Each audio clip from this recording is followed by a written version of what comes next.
పాడండి అని చెప్పి ఒక ముఖ్యమంత్రి స్థాయిలో ఉండేటువంటి వ్యక్తి మాట్లాడడం అనేటువంటిదే ఇది చెప్పుకోవడానికి మీడియా సమావేశాల్లో మాట్లాడడానికి కూడా సిగ్గుగా అనిపించేటువంటి పరిస్థితి.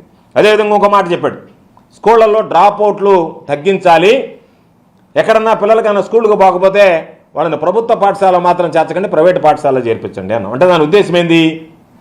ప్రభుత్వ పాఠశాల అయితే డ్రాప్ అవుట్లు పెరుగుతాయి, ప్రైవేట్ పాఠశాల అంటే నేను ప్రభుత్వ పాఠశాలను నడపలేకపోయేటువంటి బలహీనమైనటువంటి నాయకత్వం నాది, సమర్థవంతమైనటువంటి నాయకత్వం కాదు, కాబట్టి మీరు వాళ్ళని తీసుకెళ్ళి ప్రైవేట్ స్కూళ్ళల్లో చేర్పించేయండి అని చెప్పకనే చెప్పినటువంటి పరిస్థితి. అంటే ఈరోజు నువ్వు చెప్పేది ప్రైవేట్ స్కూల్ మాత్రం బాగా ఉండాలా, ప్రభుత్వ స్కూల్ మాత్రం దాదాపుగా మూతకు రావాలనేటువంటి ఆలోచన ఈరోజు కనిపిస్తుంది. అదేవిధంగా ఈరోజు పిల్లలకు సంబంధించి చెప్తున్నాడు, మీరు ఇప్పటికే జాప్యమైంది ఇవ్వండి నేను, నీ గవర్నెన్స్ నీ పరిపాలన జగన్ గారి బొమ్మ ఉంది కాబట్టి ఆ బొమ్మ ఉన్నటువంటి కిట్లు ఇవ్వకూడదు కాబట్టి స్కూళ్ళు తెరిచే నాటికే జగన్మోహన్ రెడ్డి గారు విద్యాదీవెన కిట్స్ రెడీ చేసేవాళ్ళు, పిల్లలు స్కూల్కి వెళ్ళేటప్పటికి వాళ్ళ కిట్లు అందజేసేవాళ్ళు. ఈరోజు ఆ కిట్లు అందజేయలేక నీ మనసు ఒప్పుకోలేక ఒకసారేమో జగన్ గారి బొమ్మ ఉందన్నావు, ఒకరోజేమో ఏదో అవినీతి జరిగిపోయిందని చెప్పి దాని మీద అనేక రకాలైనటువంటి అసత్య ఆరోపణలు చేసి ఏదో ఒక విధంగా పిల్లలకు సంబంధించి 3 మాసాలు దాదాపుగా అయిపోతుంటే వాళ్ళకి సంబంధించినటువంటి ఏవి కూడా ఇవ్వకుండా కొన్ని జిల్లాల్లో ఇప్పటికీ కూడా ఈ స్కూల్కి సంబంధించినటువంటి కిట్స్ పంపిణీ చేయకుండా నిలిపివేయడానికి కారకుడు నువ్వు, నీ నిర్ణయాలు కాదా అనేటువంటిది చంద్రబాబు నాయుడు సమాధానం చెప్పాల్సినటువంటి అవసరం. ఇంకోటి తీసుకొచ్చాడు, సంపద సృష్టించడం అంటే ఏంది అంటే అందరం ఎగచూసాం. చంద్రబాబు నాయుడు సంపద సృష్టించడం అంటే ఎట్ట సృష్టిస్తాడబ్బా మాట్లాడుతూ చెప్పాడు, 14 లక్షల కోట్ల అప్పు ఉంది, సంపద సృష్టించడం నాకు తెలుసు కాబట్టి సంపద సృష్టించి పేదలకు పంచుతానన్నాడు.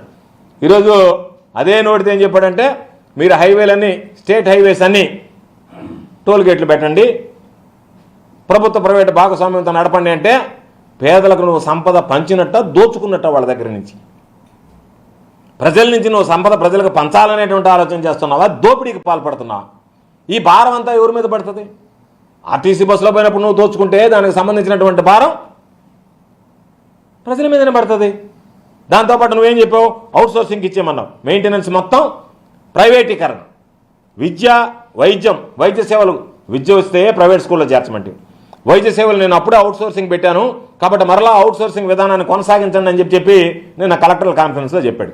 దాని అర్థమైంది, అన్నీ కూడా ఒక్కొక్కటిగా ప్రైవేటీకరణ దిశగా అడుగులేస్తాం కాబట్టి ప్రైవేటీకరణ దిశగా మీరందరూ ఏ విధంగా సంపద సృష్టించాలనే దానికి ఆలోచన చేయండి, ప్రైవేటీకరణ దిశగా అడుగులేండి అని చెప్పి ఈరోజు నువ్వే చెప్పావు కదా నీ నోటితోనే.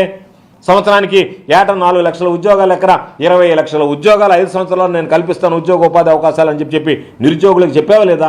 ఆ దిశగా కలెక్టర్లకు సంబంధించి ఎటువంటి ఉత్తర్వులు ఇచ్చావు, ఎటువంటి ఆదేశాలు ఇచ్చావు, దాని మీద ఏమి సమీక్షించావు, ఏ విధంగా ఈ సంవత్సరానికి సంబంధించి 4 లక్షల ఉద్యోగాలను ఇవ్వబోతున్నావు, 4 లక్షల మంది నిరుద్యోగులకి ఉద్యోగ ఉపాధి అవకాశాలు ఇవ్వబోతున్నావు అనేటువంటి దాని మీద స్పష్టత లేదే, దాని గురించి మాట్లాడలేదే.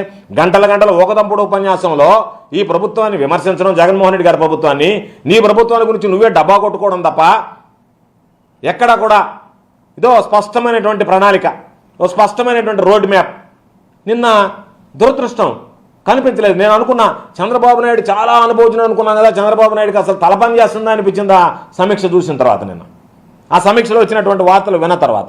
కాబట్టి ఈరోజు నువ్వు చెప్పినట్టుగానే వాళ్ళకి సంబంధించినటువంటి దాంట్లో ఉద్యోగం ఏం చేసావో చెప్పలే, ఉద్యోగం లేకపోతే ప్రతి నెల నిరుద్యోగ భృతి ఇస్తానని చెప్పి దాని మాట చెప్పలే, బెనిఫిషరీస్కి సంబంధించి ఐడెంటిఫై చేయమని చెప్పలే, వాళ్ళకి సంబంధించి ఏ విధంగా ఇంప్లిమెంట్ చేస్తామనేది చెప్పలే.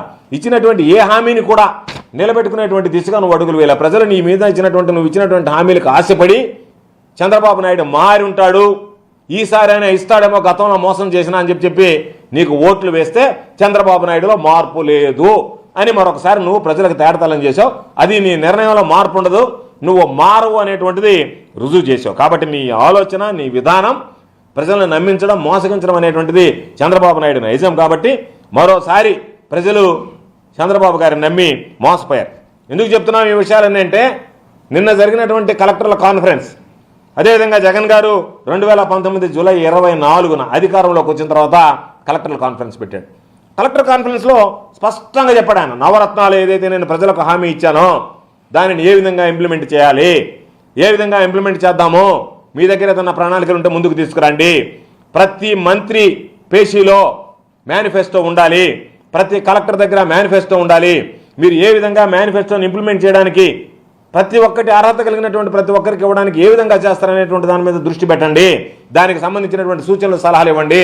దానికి సంబంధించినటువంటి రోడ్డు మ్యాప్ తయారు